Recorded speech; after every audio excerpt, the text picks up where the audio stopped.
نحمدہ ونصلی علی رسولہ الکریم اما بعد۔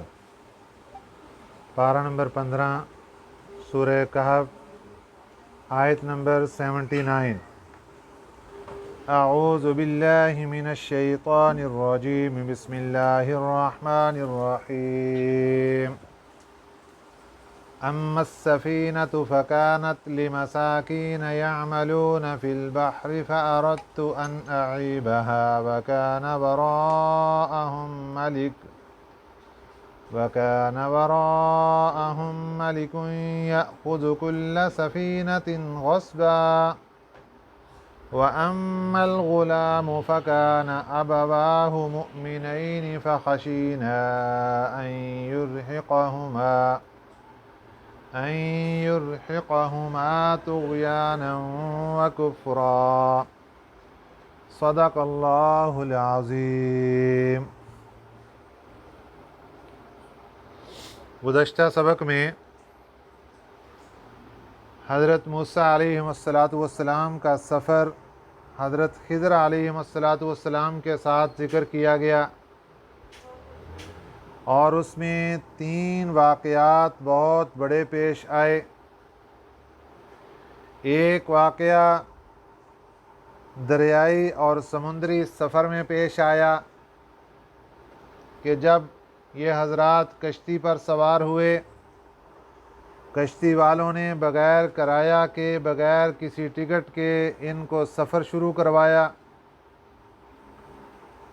عین درمیان سفر میں جا کر پانی کی گہرائی میں حضرت خضر علیہ السلام نے کشتی کا ایک تختہ توڑ دیا۔ اس کے بعد جب دریا کراس ہو گیا تو چلتے ہوئے بچے کھیل رہے تھے، ان میں سے ایک بچے کو پکڑا اور اس کی گردن میں روڑ دی، اور وہ بچہ وفات پا گیا۔ اس کے بعد تیسرا واقعہ پیش آیا کہ ان حضرات کا ایک بستی سے گزر ہوا،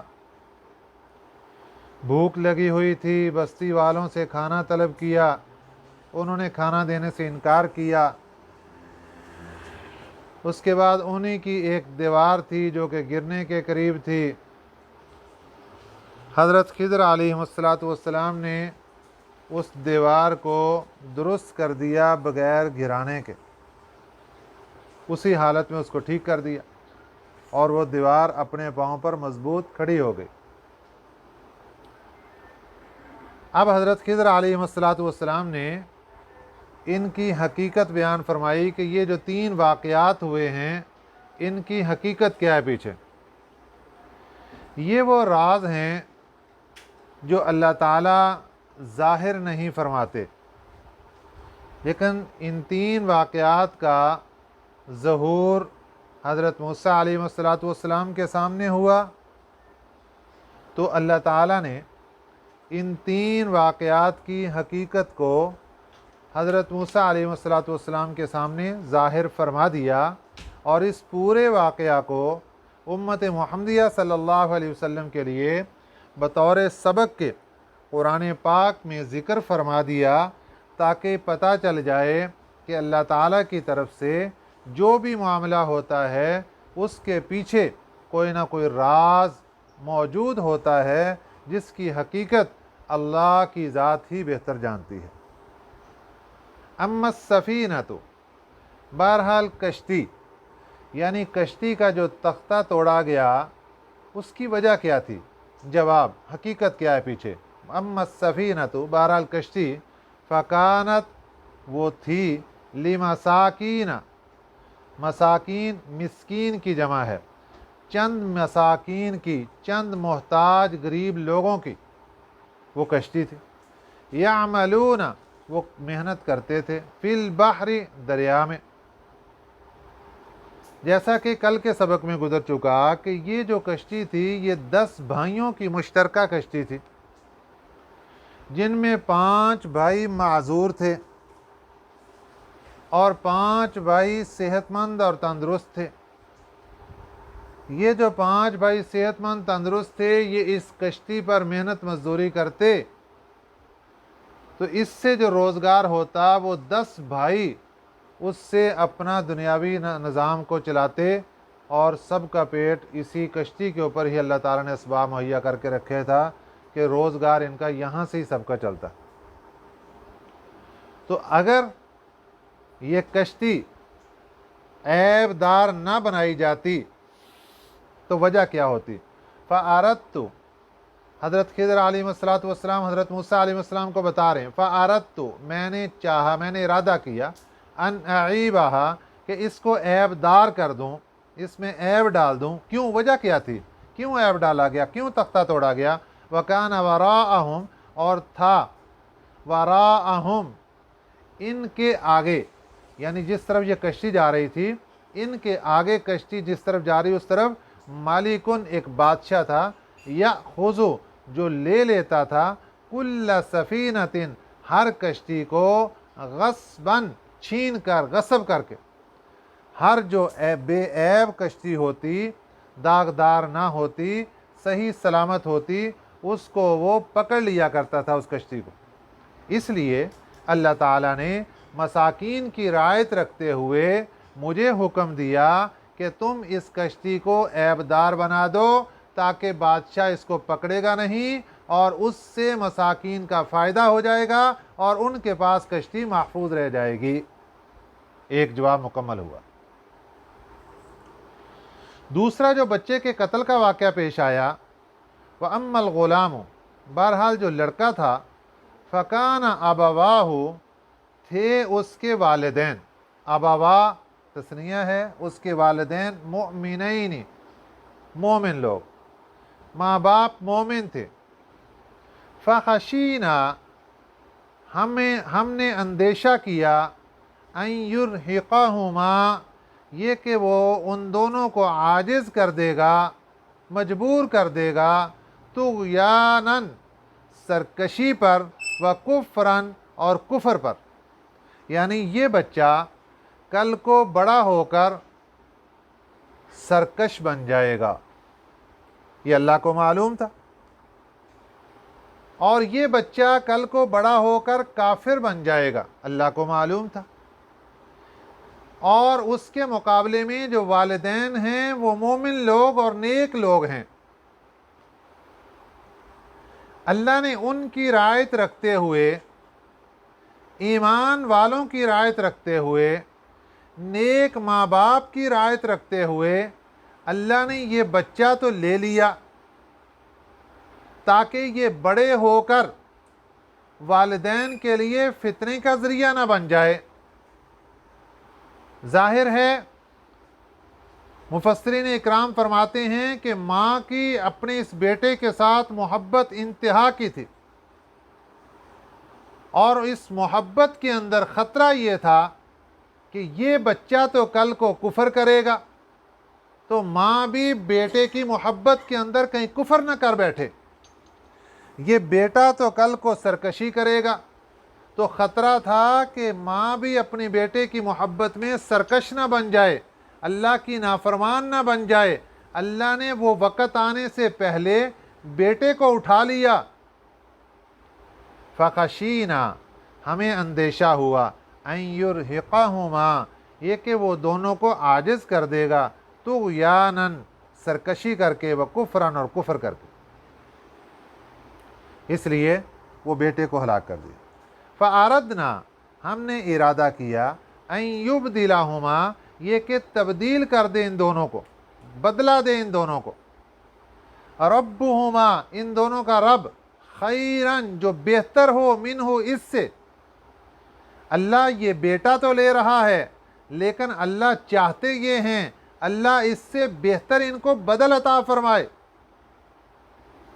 زکاتاً، پاکیزگی کے اعتبار سے بھی بہتر ہو، وَأَقْرَبَ رُحْمًا، اور محبت کے اعتبار سے بھی زیادہ قریب ہو، رحمت کے اعتبار سے بھی زیادہ قریب ہو۔ اب اللہ تعالیٰ نے وہ بیٹا لے لیا، اور اس کی جگہ پر اللہ تعالیٰ نے ایک بیٹی عطا فرما دی، اور وہ بیٹی پاکیزگی میں انتہا درجے کی، محبت اور پیار اور رحمت میں اعلیٰ درجے کی، اور اس بیٹی سے اللہ تعالیٰ نے آگے ایک نبی کو پیدا فرمایا۔ بعض مفسرین فرماتے ہیں کہ اس بیٹی کی نسل سے اللہ تعالیٰ نے 70 انبیاء علیہ السلام کو پیدا فرمایا۔ اب ظاہراً دیکھیے کہ ایک معصوم بچہ کھیلتا ہوا اچانک اس کا انتقال ہو گیا، والدین کے لیے کتنا بڑا صدمہ، لیکن اس کے پیچھے راز کیا چل رہا ہے، اس کے پیچھے ایک لمبی حقیقت کیا چل رہی ہے، اور اللہ تعالیٰ کی ایک پلاننگ اور تدبیر کیا چل رہی ہے، جس میں ان والدین کے لیے اللہ کا اتنا بڑا انعام۔ یہ تو راز کھلا تو پتہ چلا کہ اتنا بڑا انعام اللہ دینا چاہتے ہیں، اس لیے اللہ نے وہ بیٹا لے لیا۔ تو اللہ تعالیٰ آج یہ سارا واقعہ مجھے اور آپ کو سنا کر ہمیں بھی یہ سمجھانا چاہتے ہیں کہ اگر تمہارے پاس ایمان موجود ہے، اگر تمہارے پاس اعمال صالحہ موجود ہیں، اگر تمہارے پاس نیک دولت موجود ہے، تو پھر کسی قسم کی تمہیں پریشانی نہیں ہے، پھر اللہ تمہیں تنہا نہیں چھوڑے گا، پھر جو بھی واقعہ پیش آئے گا اس سے پیچھے تمہاری ہی بہتری کے لیے کوئی نہ کوئی راز پوشیدہ ہوگا، اور وہ راز و نیاز اللہ کی ذات جانتی۔ اب تیسرا واقعہ، وَأَمَّا الْجِدَارُ، بہرحال وہ دیوار والا معاملہ، فَكَانَ لِغُلَامَيْنِ، تھے لِغُلَامَيْنِ دو لڑکے، یتیمین یتیم، فی المدینتی، اس شہر میں۔ یہ جو بستی انطاکیہ جہاں پر یہ واقعہ پیش آیا کہ حضرت خضر علیہ السلام نے دیوار کو درست فرمایا کہ وہ دیوار جو تھی وہاں پر دو لڑکے یتیم اس شہر میں رہنے والے، وَكَانَ تَحْتَهُ، اور وکانا اور تھا، تحتہ اس دیوار کے نیچے، کنزن خزانہ، لہما ان دونوں کا خزانہ اس دیوار کے نیچے چھپا ہوا تھا، وَكَانَ أَبُوهُمَا صَالِحًا، اور تھا ان دونوں کا باپ نیک، اور وہ وفات پا چکا تھا۔ اب باپ نیک تھا، اس نے وفات سے پہلے اپنے بچوں کے لیے خزانہ اس دیوار کے نیچے محفوظ رکھا۔ اب بچے ابھی معصوم ہیں، بچے ابھی نابالغ ہیں، وہ خزانے کو سنبھال نہیں سکتے، دیوار گرنے کے قریب ہوئی، اللہ نے سبب بنایا حضرت خضر علیہ السلام کو، انہوں نے دیوار درست کر دی تاکہ اس وقت تک دیوار خزانے پر کھڑی رہے جب تک یہ بچے جوان نہ ہو جائیں۔ جب بچے جوان ہو جائیں وہ خود اپنا خزانہ یہاں سے نکال لیں گے، اللہ ان کو بتا دیں گے، اشارہ ہو جائے گا۔ تو یہ اللہ تعالیٰ کی راز و نیاز اور حکمتیں دیکھیں، اور اس میں سب سے بڑی بات یہ دیکھیں کہ والدین کی نیکی اولاد کے لیے کیسے نفع مند ثابت ہوتی ہے۔ آخرت میں تو اللہ تعالیٰ کا قانون یہی ہے، ہر ایک نے اپنا اپنا حساب و کتاب دینا ہے۔ ماں باپ کی نیکیاں ماں باپ کے لیے، اولاد کی نیکیاں اولاد کے لیے، کوئی کسی کا بوجھ نہیں اٹھائے گا، سب اپنے اپنے حساب و کتاب سے گزریں گے۔ لیکن اس دنیا کے اندر اللہ تعالیٰ سہارا بناتا ہے ماں باپ کی نیکیوں کو اولاد کے لیے، کبھی دعاؤں کی صورت میں سہارا بن جاتا ہے، کبھی نیک اعمال کی صورت میں سہارا بن جاتا ہے، اولاد کے لیے اسباب بنتے ہیں اچھی زندگی کے، اور پریشانیوں سے اللہ بچا لیتا ہے۔ دیکھیے باپ نیک تھا، اس نے خزانہ اس دیوار کے نیچے چھپایا، اللہ نے اس کی نیکی کی برکت سے ان بچوں کے خزانے کے اوپر حفاظت رکھی اور اس کا پہرا دلوایا، اور جب تک بچے جوان نہیں ہو گئے اس وقت تک خزانے کو ظاہر نہیں ہونے دیا۔ یہ اللہ تعالیٰ کا انعام ہے۔ وَأَمَّا الْجِدَارُ،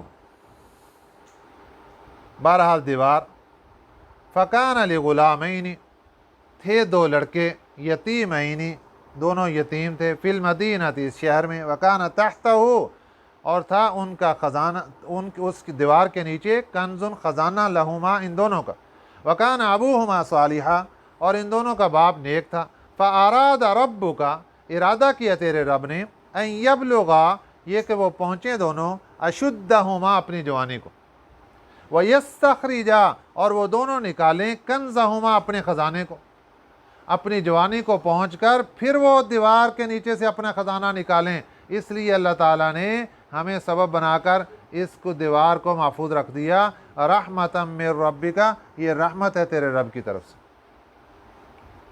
यहाँ तक वाक़यात पूरे हो गए, तीनों वाक़यात की हकीकत बयान कर दी।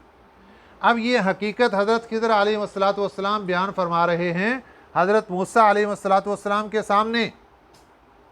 अब सारी हकीकत बयान करने के बाद, अब चूँकि हज़रत मूसा अलैहिस्सलाम बहुत घबराए थे, ज़ाहिर है बच्चे को कत्ल कर दिया और गरीब लोगों की कश्ती को तोड़ दिया, और आखिरी तो चलो दीवार को दुरुस्त किया, वो तो एक अच्छा काम ही, वो इतना परेशान कौन नहीं था, पहले दोनों काम बड़े परेशान कौन।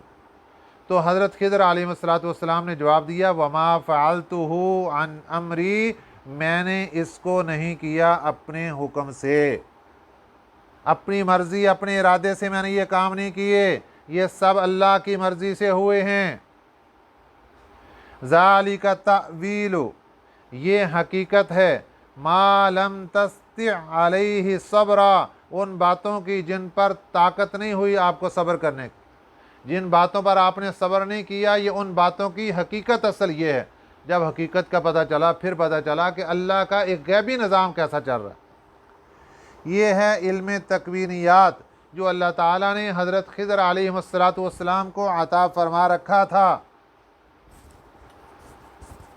और एक है इल्म तशरीई जो कि अम्बिया अलैहिस्सलाम के पास है, और उसके बाद ये इल्म शरीयत अल्लाह ने ख़त्म नबूवत के सदक़े में उलमा के पास आया। अल उलमा वरसतुल अम्बिया, उलमा अम्बिया के वारिस हैं। अब दो लाइनें इस वक्त भी दुनिया के निज़ाम की चल रही हैं। एक लाइन ज़ाहिरी है जिसको इल्म शरीयत कहते हैं, ये उलमा के पास है, और एक इल्म तकवीनियात है जो कि बातनी लाइन, अल्लाह का गैबी निज़ाम चल रहा है। जिस तरह हज़रत खिज़र अलैहिस्सलाम के हाथों ये तीन वाक़यात पेश आए, इसी तरह कितने वाक़यात रोज़ाना के, रात में, दिन में, सुबह में, शाम में, हर घड़ी में अल्लाह के ये वाक़यात मुख्तलिफ़ बंदों के लिए मुख्तलिफ़ मकामात पर मुख्तलिफ़ घड़ियों में ये पेश आते रहते हैं।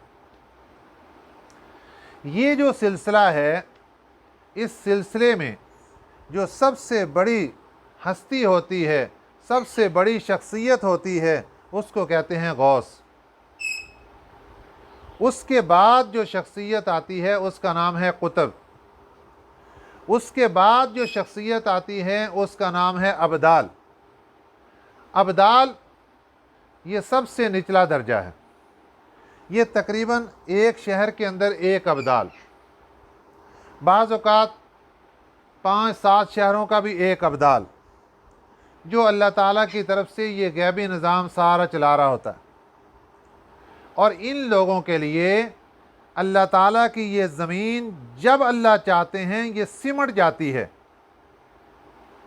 हमें नज़र आता है कि बहुत रास्ता लंबा है, जैसा कि मक्का मुकरमा मदीना तैयबा बहुत दूर है, जहाज़ पर भी सवार हों 4-5 घंटे लग गए, लेकिन अल्लाह ताला इन लोगों के लिए रास्ते को सुकेड़ देते हैं। ये एक कदम उठाते हैं इधर, दूसरा कदम इनका दूसरे मुल्क में, इस कदर तेज़ी के साथ ये लोग सफ़र करते हैं। हज़रत शेख अब्दुल कादिर जिलानी रहमतुल्लाह अलैह, आप गौसे आज़म हैं। एक दिन वाक़या यूँ पेश आया कि हज़रत शेख अब्दुल कादिर जिलानी रहमतुल्लाह अलैह सुबह उठे तहज्जुद की नमाज अदा करने के लिए। एक शागिर्द की आंख खुल गई और उसने देखा कि उस्ताद जी उठे हैं, तो मैं भी साथ ही उठ जाता हूँ, ताकि अगर पानी वगैरह का या कोई भी खिदमत की ड्यूटी मुझे लगती है तो मुझे मौका मिल जाएगा, नेक अमल होगा, मुझे सवाब मिलेगा। लेकिन क्या देखा कि हज़रत मदरसे से बाहर निकल गए। वो तालिब इल्म जो था वो भी पीछे पीछे चल पड़ा। अब चंद मिनट गुजरे, आप बगदाद शहर में रहते थे उस वक़्त, और बगदाद शहर का दरवाज़ा हुआ करता था, आप इसको यूँ तसव्वुर करें जिस तरह ये लाहौर शहर के दरवाज़े बाहर लगे हुए। तो पूरा बगदाद शहर दरवाज़ों से बंद होता था। रात के वक़्त दरवाज़े बंद कर दिए जाते और सुबह दरवाज़ा खोला जाता था। ये सिक्योरिटी के मामलात होते थे। ये पिछले ज़मानों में ये किला बंद, दरवाज़ों को बंद करके किले के अंदर पूरा शहर बंद हो जाया करता था। जिस तरह हमारा अंदरूनी लाहौर है और उसके अब भी गेट हैं जो कि मशहूर हैं, कुछ गेटों के अब भी निशानात मौजूद हैं कि वहाँ से लोग जाया करते थे और उनको बंद कर लिया जाता था। हज़रत शेख अब्दुल कादिर जिलानी रहमतुल्लाह अलैह गेट पर पहुँचे तो क्या देखते हैं कि गेट बंद है। आपने गेट को इशारा किया, उसको टच किया, हाथ लगाया तो गेट खुल गया। बाहर निकल गए, दरवाज़ा दोबारा बंद हो गया। थोड़ा सा चले हैं तो एक और शहर आ गया। हालांकि बगदाद शहर के करीब और कोई भी शहर नहीं था, बहुत फासले पर शहर थे।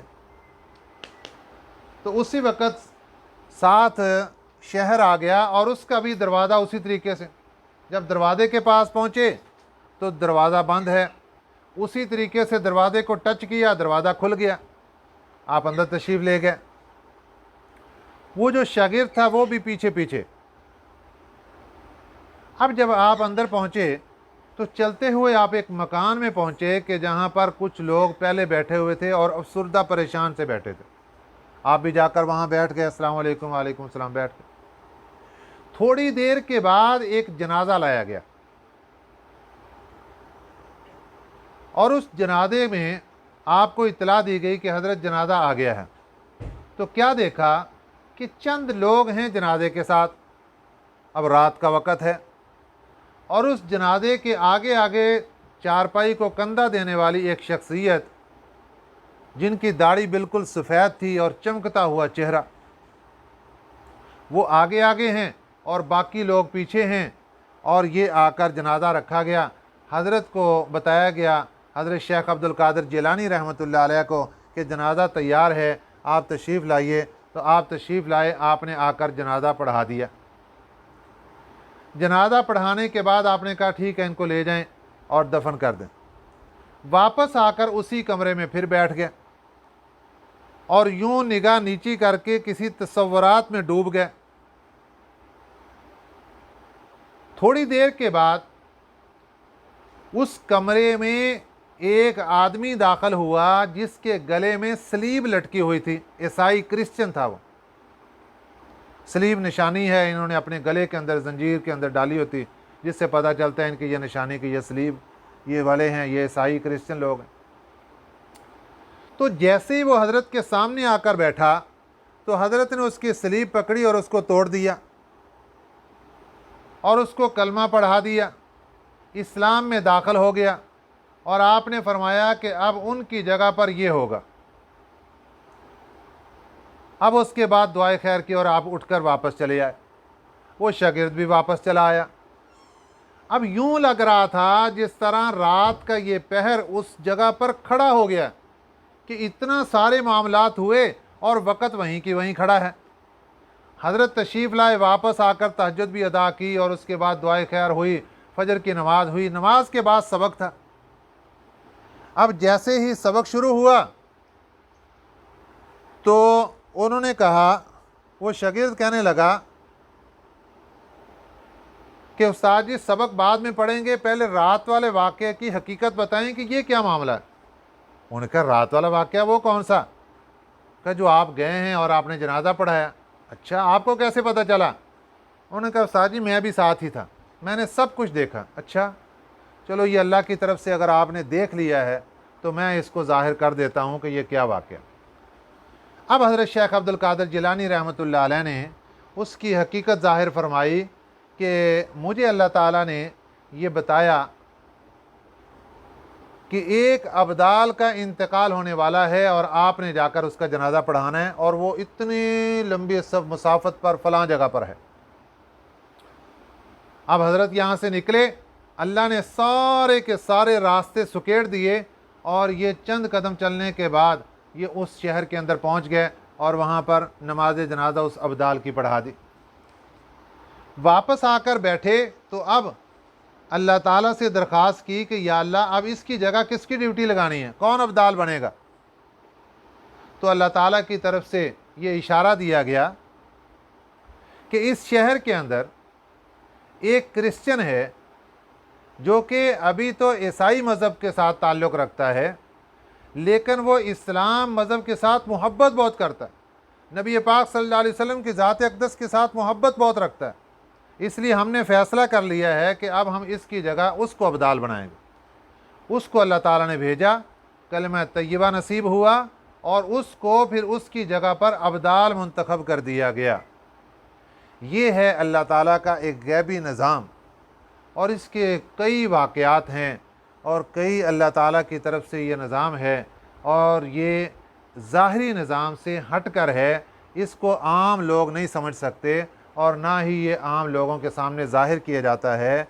तो इन बातों से मालूम हुआ कि अल्लाह ताला का एक ज़ाहिरी निज़ाम है और एक अल्लाह ताला का बातिनी निज़ाम है जिसमें हकीकत पर मबनी चीज़ें होती हैं। इसलिए हम ज़ाहिर को देख कर बसा औक़ात परेशान हो जाते हैं क्योंकि उसकी हकीकत हमारे सामने नहीं होती।